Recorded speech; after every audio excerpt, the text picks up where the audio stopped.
An axe age, a sword age, shields are splintered.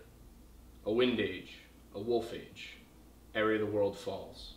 I'm Aiden Mattis, welcome to the Lore Lodge.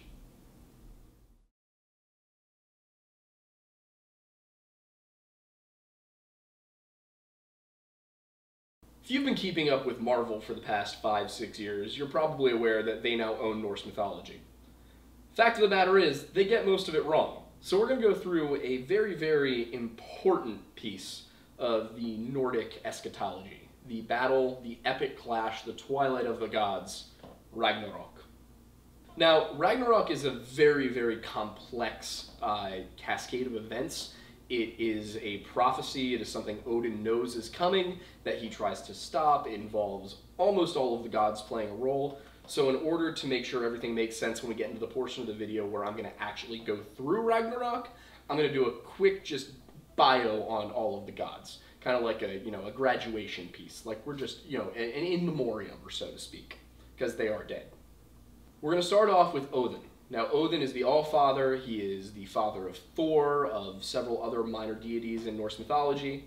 Odin is one of the first of the Aesir gods. He and his brothers slay the giant Ymir and then use his body to create the world. And from the point where we get to classical Norse mythology, the stories everybody knows, Odin is the god of wisdom, he is a god of war, he is a wanderer, and it's important to note that Norse gods don't have quite the same rigid structure that Greco-Roman gods do, where Ares is the god of war, Athena is the god of wisdom, Demeter is the goddess of the hunt. It's not like that. The Norse gods have their individual things that they kind of control, and then they also often overlap with one another.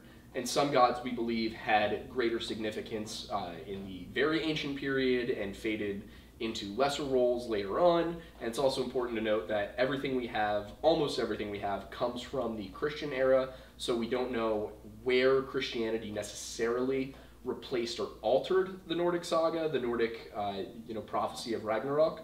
All we know is what we have, but it seems like, given the fact that the Norse people were literate at a rate of about 50% in the Middle Ages, we probably have a much better understanding of what the Norse believed as opposed to the Celts, the ancient Gauls, some of the ancient Slavic tribes, so on and so forth.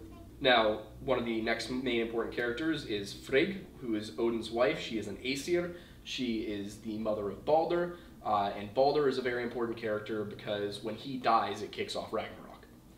Also, an important side note here, the Aesir and the Vanir are the two main sorts of gods in Norse mythology. There's essentially two separate tribes of gods, and it's not that they're necessarily different species, but anthropologically, we believe that maybe the Vanir were the earlier gods in terms of what was worshipped, that before we were, as a society, worshipping things like gods of blacksmithing and war and things like that, we were more concerned with gods of fertility and farming and things like that. So the Vanir tend to be more of a set of fertility and nature gods.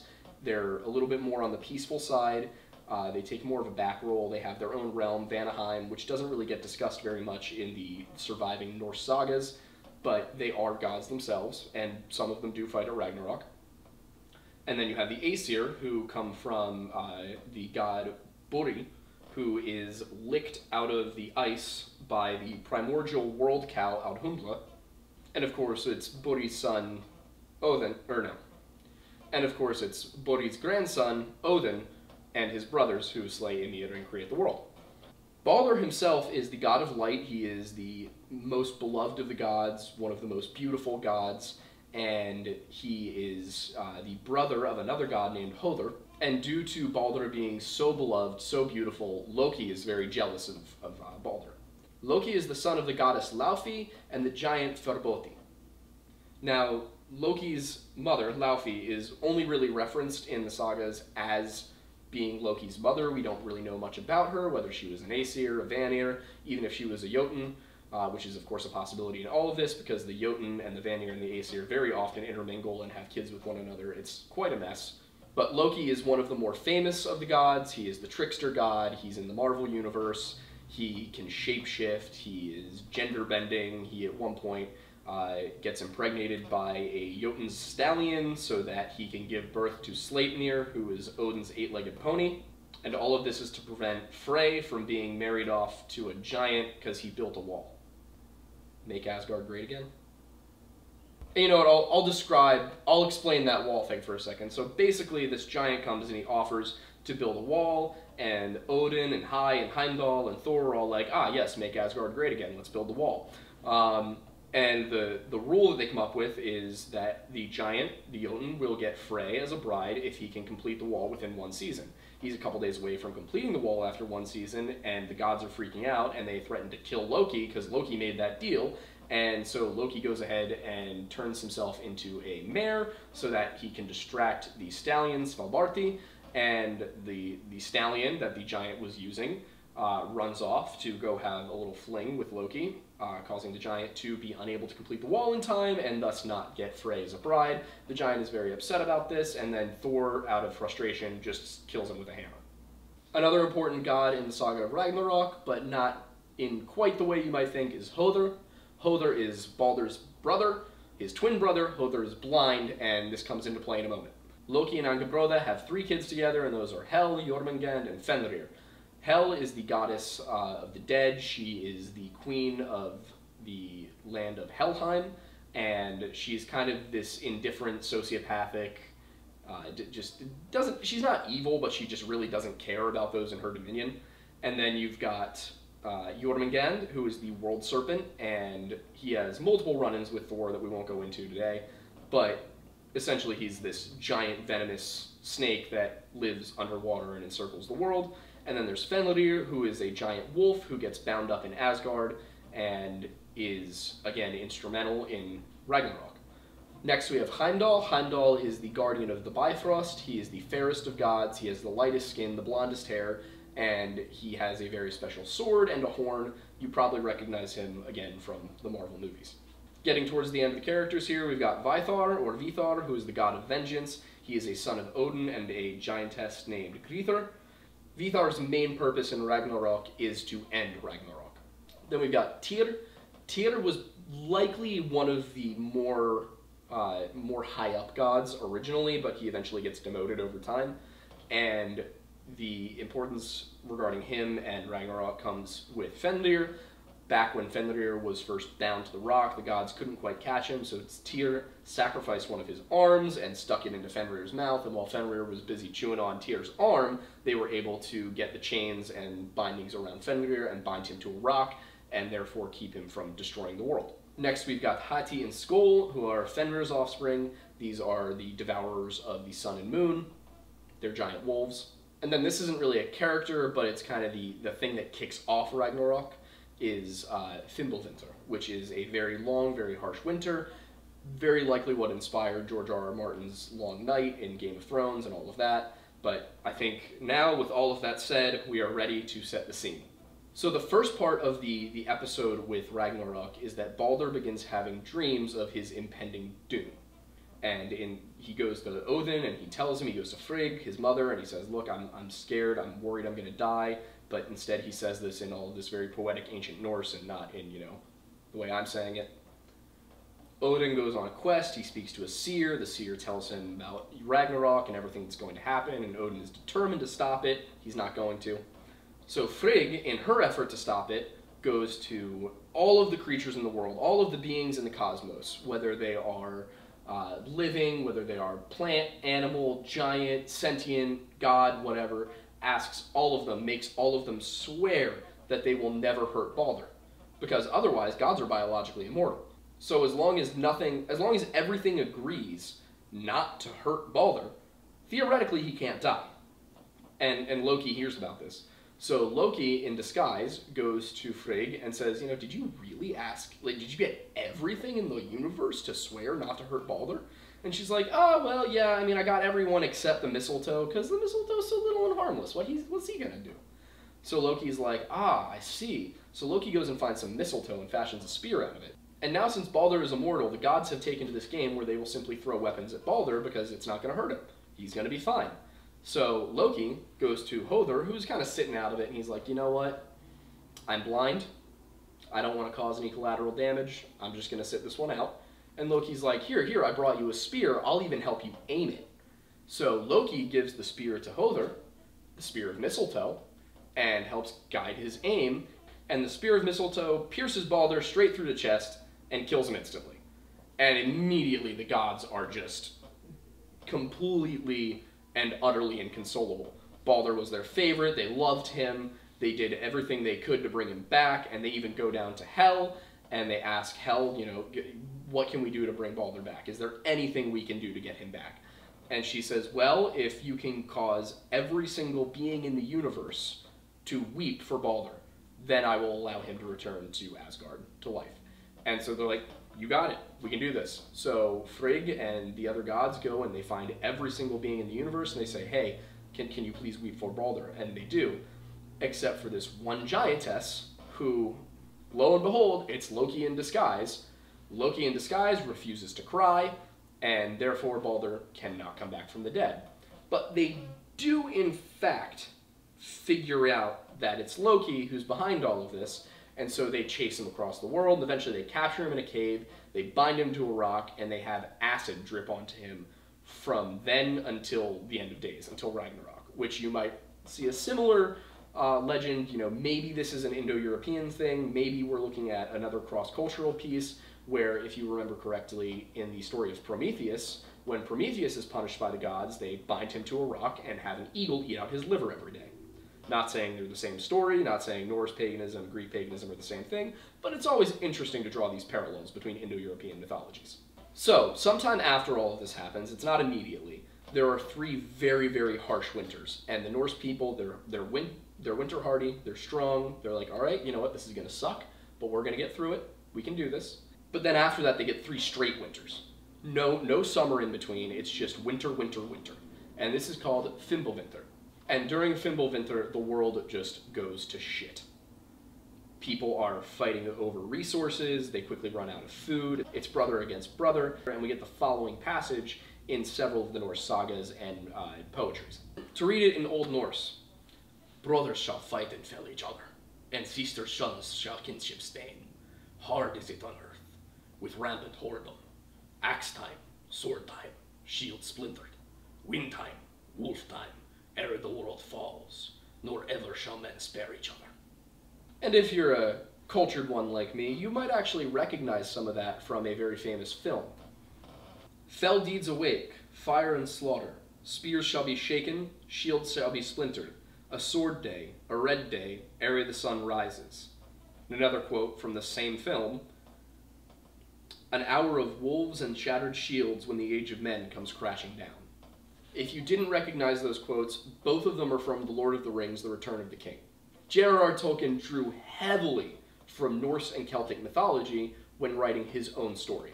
So it's fun to kind of, you know, draw those in and see the parallels, you know, where pop culture meets what is our ancient human stories. But anyway, at the end of Fimbulvinter, when all is lost for humanity, when the world is crumbling into chaos, we finally get the Battle of Ragnarok. And that begins with Fenrir's spawn, respectively Hati and Skoll, devouring the moon and the sun, which plunges the world into permanent darkness. Now, at this point, Yggdrasil, the world tree, begins to tremble and cause earthquakes, and these earthquakes break the rock that has bound Fenrir, and he slips from his chains.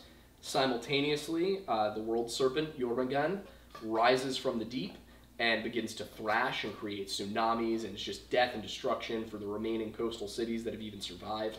Furthermore, Jormungand releases all of this toxic air and gas, which kills all of the fish in the sea and all of the coastal birds and wildlife, just taking things and making them so much worse. Furthermore, Jormungand releases all of this toxic air and gas, which kills all of the fish in the sea and all of the coastal birds and wildlife, just taking things and making them so much worse. At this time, Loki's bonds are broken, and he goes down to Helheim, where his daughter Hel gives him command of the Army of the Dead, which again you might recognize in a slightly more positive context from The Lord of the Rings, The Return of the King, when Aragorn shows up with an army of the dead.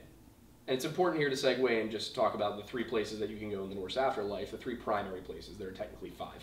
but you can go to Valhalla, which is where the Valkyries take you if you are chosen after battle, if you die a glorious death, and you become an Einherjar, and you fight every day, and then you feast every night, and you wake up without a hangover, and you do it again and again and again and again and again until Ragnarok. The honorable dead who don't go to Valhalla will go to Folkvang, which is Freya's realm. Freya is a Vanir goddess. And then the dishonorable dead and the dead who didn't die in battle, which is basically the dishonorable dead, will go to Helheim, and that is the domain of Hel. That is kind of this gray, at best neutral, at worst pretty bad place to spend the rest of existence, or at least up until Ragnarok, when you will at this point fight in Loki's army. So Loki is leading the army of the dead forth from Helheim, but he can't quite get to Midgard from there. So what does he do? He has the dragon Nidhogg, who chews at the roots of Yggdrasil, the world tree, chew his way up through, making a path up to Midgard. And so Loki leads his army up that tunnel, and then the Jotnar create a boat made out of the nails of human beings, and they choose to set sail in this boat, which doesn't seem structurally sound to me. But they set sail across the river that keeps Asgard and Jotunheim separate. And again, there's this weird thing where Jotunheim and Midgard and Asgard are not necessarily all separate realms, and there are supposedly places where you can enter each of them without leaving the other. It's all very complicated, but if you've seen my Celtic and Nordic Otherworlds video, you'll probably have an idea what I'm talking about here. And finally, the fire giant Surtr rallies his fire giant army with his giant flaming sword from Muspelheim, and they all set off. And at this point, Ragnarok truly begins in full. Heimdall blows his horn, and the fire giants assault Asgard, but they break the Bifrost, and a lot of them fall into the river and drown, which is kind of a victory for the Aesir here. You know, they got off pretty easy with that one. All the fire giants fall into the river, which is kind of a victory by default for the Aesir, but the Aesir have decided, you know what, it's our destiny to go out and meet this threat. We're going to go and ride out from behind the walls of Asgard, and they go and they meet everyone at Vigithur, and on the two sides you have Loki and the giants and Surtr and all of the armies of chaos, and on the other side you've got the Aesir, some of the Vanir, the Einherjar, the forces of order and good and honor, and they're going to clash. And there are a few individual battles that happen here that are important while the Einherjar are fighting off the Jotun and the army of the dead. They're kind of like Draugr from Skyrim. So I'm just going to go through these because what's weird is that you get these individual hero battles that don't necessarily take place in any individual order, but there is one of them that happens last. And so you have to keep that in mind while you're reading through it. One of the first pieces that's brought up is that Frey, who is a Vanir god, but he's a very brave one at that, but when he got married, he had to give away his magical sword, so now he's fighting with just a regular old sword. And Frey, who is a god, but is taking on the fire giant Surtr, has no chance. He fights valiantly, but he is killed by Surtr. Either simultaneously or slightly before, slightly after, it's not clear, Tyr battles Garm. And Tyr, not great when it comes to not having arms bitten off by wolves, has his other arm bitten off by a wolf, but not before he can plunge his sword into Garm's heart, killing them both. In what would make just the most epic cinematic sword battle I can imagine, Heimdall ends up battling Loki, and this is a fierce, intense battle of epic proportions, and you get sort of a Arthur and Mordred moment where they both mortally wound each other and end up, again, both dying. In the one that's probably the most well-known of all of these, Thor takes on Jormungand, who is his perennial enemy, and they battle it out, and it is a struggle for the ages. They battle in the sea, they battle on land, and finally Thor is able to beat Jormungand into the sea and crush him with a hammer, and then there's a little bit of disagreement on exactly what happens after that. Either he accidentally cracks open Jormungand's venom glands and is poisoned that way, or Jormungand manages to get a bite on him, but what ends up happening is Thor is victorious, the gods celebrate, Thor takes 9 steps and then keels over dead. As we make our way into the final stages of the battle, Odin on his 8-legged horse, Sleipnir, who is again the son of Loki and a stallion who Loki gave birth to. I know the family tree gets all mixy here. But the point is, Odin goes to charge Fenrir, he goes to just stab Fenrir right in the face, and Fenrir eats him. He just swallows him, just gone. And everyone's like, oh my god, Odin's gone. Like, the god of wisdom, how did this happen? And the person who takes the greatest offense to this is one of Odin's sons, Vidar. Vidar, aptly the god of vengeance, takes his sword and goes to battle Fenrir, and it goes much more poorly for Fenrir this time. It's an epic struggle, they're both injured, they fight, they clash, and then finally, Vidar steps into Fenrir's jaws, takes them, and holds them apart. So he's got his feet on Fenrir's lower jaw, and his arm holding Fenrir's upper jaw up, and he stabs his sword into Fenrir's mouth, and he tears Fenrir's jaws apart, killing Fenrir, and thus ending the battle for Ragnarok. But because this is eschatology, this is a story of the end of the world, that's not quite it, because nobody killed Surtur, the fire giant.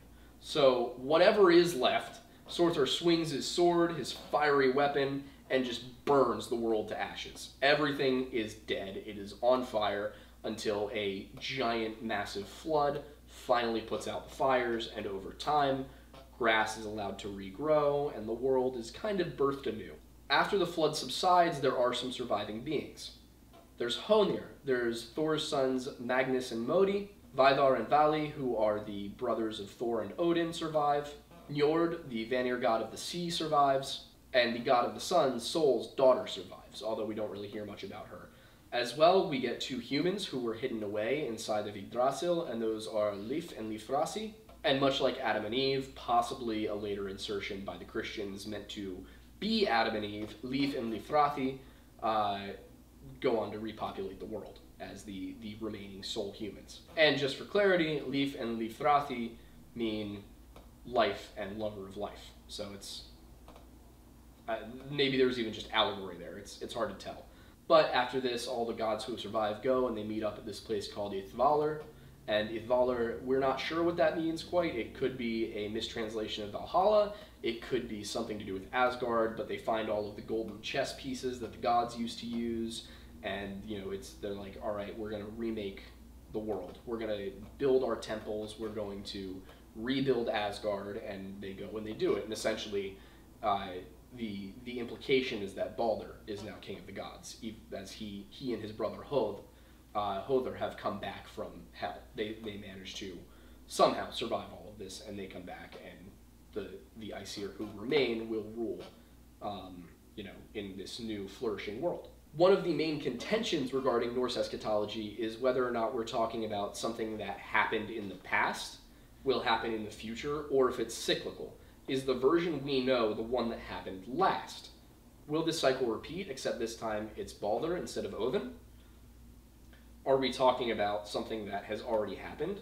Is this the Norse version of explaining the flood that is omnipresent in all human mythologies?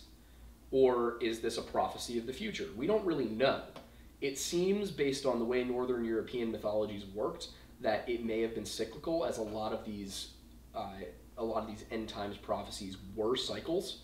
But because of Christianization, we don't totally understand what the old pagan texts were and what the old beliefs were. We might never know. Really, without finding some sort of perfectly preserved ancient pre-Christian text, it's going to be hard for us to confirm or deny what is original and what is recreated. But regardless, it is probably one of the most fascinating examples of an end-time story, and it is metal as hell. That's going to do it for today. If you like this video, make sure to like, subscribe, hit the notification bell. Follow me and my director, Aidan Thornbury, on Instagram and TikTok, @TheAidanMattis and @DirectorAidan. And if you really love us and you really want to support us, go check out our Patreon. All of those links are going to be in the bio. And if you want to be a part of the community, make sure to hop into our Discord server as well. There's a lot of tiers there. There's some fun stuff, some special perks. Aidan and I like to hop in and converse with you guys all the time. If you love the Lore Lodge, you can also go to our merch website and grab yourself some t-shirts, some hoodies, some stickers. We're going to have some water bottles and a whole bunch of other stuff. I made a yoga mat because I was bored. So if you want to do Lore Lodge yoga, I mean, I don't know what that would be, but go for it. Also in the link tree, if you check out the Duke Cannon button, you can get some soaps and men's hygiene products, and I get money if you buy through that link. So, I mean, that's helpful for the show and for your dates and everyone around you in your life. I mean, you want to smell good, don't you? You don't want to smell like a smelly little bad boy. You don't want to be a smelly little goblin, you. Finally, I'm your host, Aiden Mattis, and thank you for stopping by the Lore Lodge.